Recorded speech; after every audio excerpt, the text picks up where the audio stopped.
네, 안녕하세요. 10월 11일 금요일 출애굽기 14장 21절부터 31절까지의 말씀을 본문으로 바다 가운데 마른 땅을 열어주시는 하나님이라는 제목의 큐티 시작하도록 하겠습니다.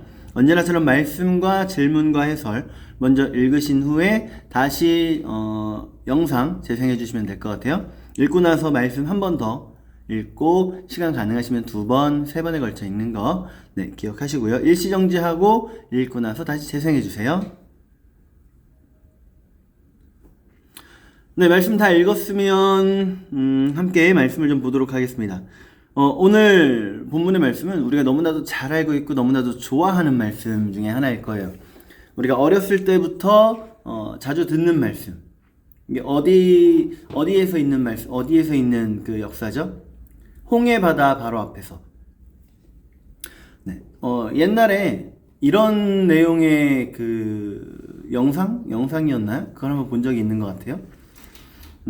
대학 교수님이, 무신론자 교수님이 이 이야기를 하면서, 사실 원래 홍해는 한 번씩 물이 빠진다.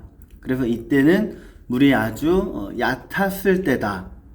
그렇기 때문에 이스라엘 백성들이 바로 건너갈 수 있었던 때였던 것이다. 하나님의 기적이 아니다. 이렇게 얘기를 했던 그 영상을 봤던 것 같아요. 그랬더니 그 수업을 듣는 한 학생이 와, 하나님 찬양합니다. 박수를 치더래요. 왜 그러냐 했더니, 그럼 뒤따라오는 애굽 군대는 그 얕은 물에 다 빠져 죽었다는 거잖아요. 그 얼마나 대단한 능력이에요. 네, 그렇게 얘기했다고도 해요. 어떻게든 이 내용에 대해서 여러 사람들은 기적이 아닌 걸로, 하나님의 능력이 아닌 걸로 깔려고 해요. 네, 낮추려고 합니다. 사실 하나님의 능력에 대해서는 어떻게든 과학이라고 하는 렌즈를 통해서 많이 설명하려고 하고, 설명이 안 되면 그냥 말이 안 된다라고 치부하는 게 사실 요즘 시대의 생각이고 사상이죠. 그렇지만 우리가 말씀을 읽었고 이 말씀을 믿음으로 보기 때문에 하나님의 능력입니다. 하나님께서 어떻게 하시느냐, 우리가 보통 이렇게 생각을 해요. 모세가 홍해를 향해 지팡이를 딱 내미니까 바닷물이 그때 양쪽으로 촥 갈라졌다. 네, 이렇게 많이들 생각을 하잖아요.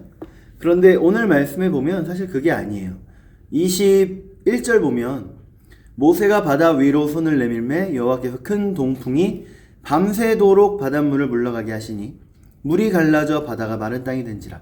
네, 우리가 하나님의 능력이 아닌 걸로 치부하려고 하는 것도 당연히 문제지만 어떻게든 그거를 더 멋있게 포장하려고 하는 거, 그것도 문제입니다. 우리는 말씀 그대로 보자고요. 말씀 그대로 보면 하나님께서 밤새도록 큰 동풍을 불게 하셔서 바다를 점점 갈라지게 하신 거예요. 밤새도록이요.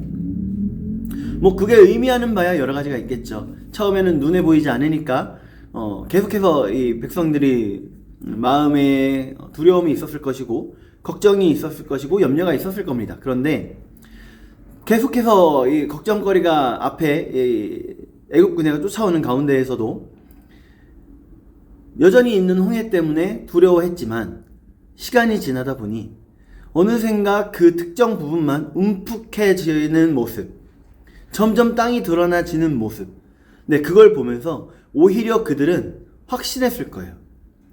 하나님께서 우리를 위해 일하고 계시구나.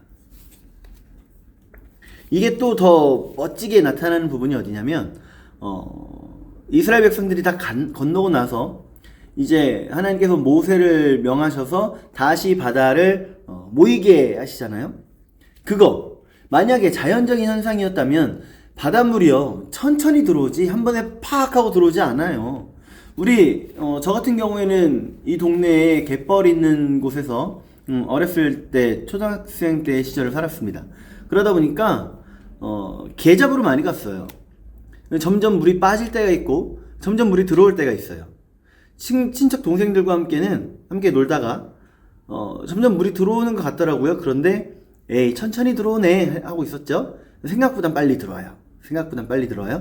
점점 발이 물에 잠기는 걸 보면서 좀 무서워했던 경험도 좀 있기는 하죠. 근데 이렇게 모두가 물에 잠겨서 죽을 정도로 물이 빠르게 들어온다? 그건 아니죠. 하나님께서 애국 군대를 수장시키시기 위해, 완벽하게 처리하시기 위해 그들의 위로 물을 확 덮으신 거죠. 하나님의 손은 우리와 함께 하십니다. 하나님의 손은 우리와 함께 하세요. 하나님은 하나님께서 명하신 것, 하나님께서 인도하신 것, 하나님께서 정하신 것에 대해서 철저하게 우리를 도우시는 분입니다. 지금 당장 우리 눈앞에는 이제 어려움이 보일 수 있어요. 근데 우리 어제 이야기했었나요? 첩첩산중이 아니라 또 나에게 고난거리가 왔네가 아니라, 산 넘은 산이 아니라 또 내 앞에 하나님의 역사를 확인할 기회가 왔다. 네, 그렇게 보자고요.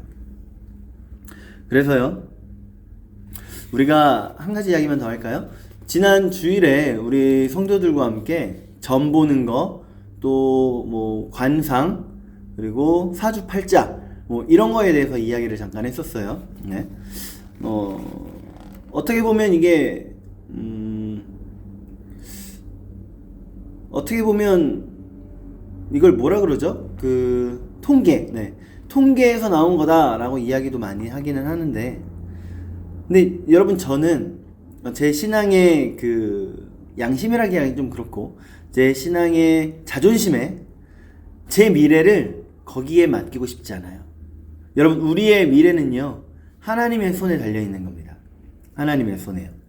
그래서 하나님께서 인도하시고요, 그 앞길에 어려움도 허락하시지만 그 어려움 앞에 하나님의 능력을 보여주시면서 우리 앞길을 헤쳐나가시는 거예요. 뒤돌아보면 지금까지 우리가 살아왔던 그 과거는 하나님의 은혜의 증거거리들. 그렇죠? 우리 앞으로의 삶 가운데에서도, 오늘의 삶 가운데에서도 하나님의 손길을 찾아보면서, 네, 오늘 밤에 잠들 때에는 한번 우리 생각해 보자고요. 오늘 하루 하나님께서 날 위해 얼마나 멋진 일을 하셨나. 그리고 감사로 잠드는 오늘이 되기를 축복합니다. 좋은 하루 되세요.